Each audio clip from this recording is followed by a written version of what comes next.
And joining us now is Yossi MEKELBERG. He is a professor of international relations and an associate fellow at the Chatham House. Thanks for being with us. Thanks for having me. As we're seeing, there's been an outpouring of grief for this respected journalist. Tensions are already high. So what effect will this have on the state of affairs? First, as you mentioned, Miss Abu Akleh was a very well-known journalist, very courageous one, a journalist of great integrity, but brought for more than a quarter of a century to our screens, to our living rooms, the ills of the Israeli occupation, and was highly respected by everyone. So obviously there is a genuine, authentic outpour of grief by friends, by family, of course, and by everyone that watched her for so many years. On the other hand, it's also underlines the neglect of the Israeli-Palestinian conflict is cost life. Because what we've seen in recent years that other issues took over and have more interest for the international community, and hardly anyone pays attention to the boiling conflict between Israel and Palestinians when people are killed almost on a daily basis, let alone people living under occupation, harsh occupation. And this neglect should stop. And of course, this is a terrible tragedy, but if anything good, if I can say that, come out of it, that will the international community go back and pay attention to that and start stopping this vicious cycle of violence.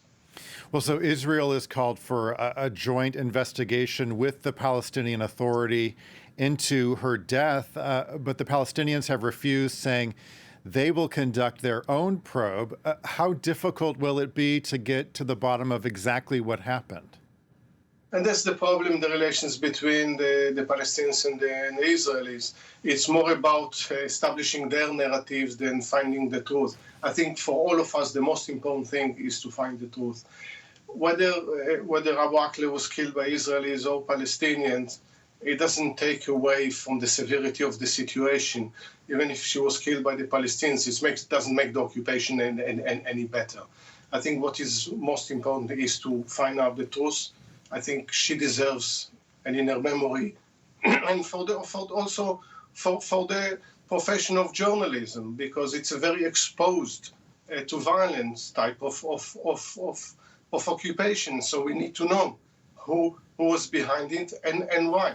It might have been a mistake. It might have been deliberate. I don't think Israel as such would like to kill any journalist. It might happen on a very local level, but most likely it was an accident. But it needs to be investigated. It needs to know who was behind it, who shot this fatal shot. And I don't think either the Israelis and Palestinians at this point are interested in the truth, but more to advance their narratives. Hence, I think we should see immediately an international investigation.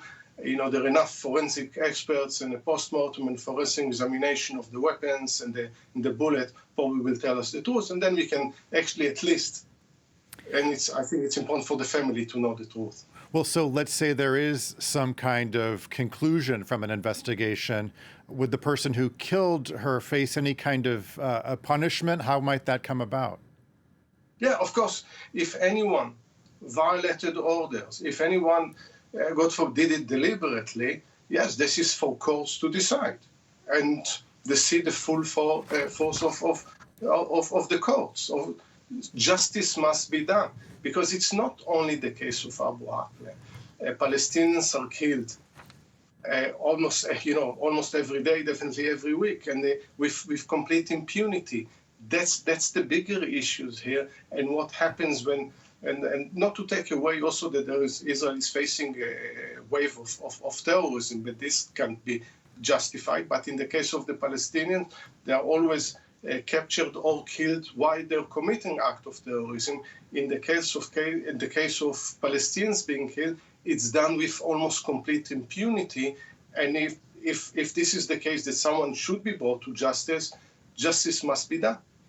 Okay. Yossi MEKELBERG, professor of international relations and an associate fellow at the Chatham House. Thanks so much for being with us.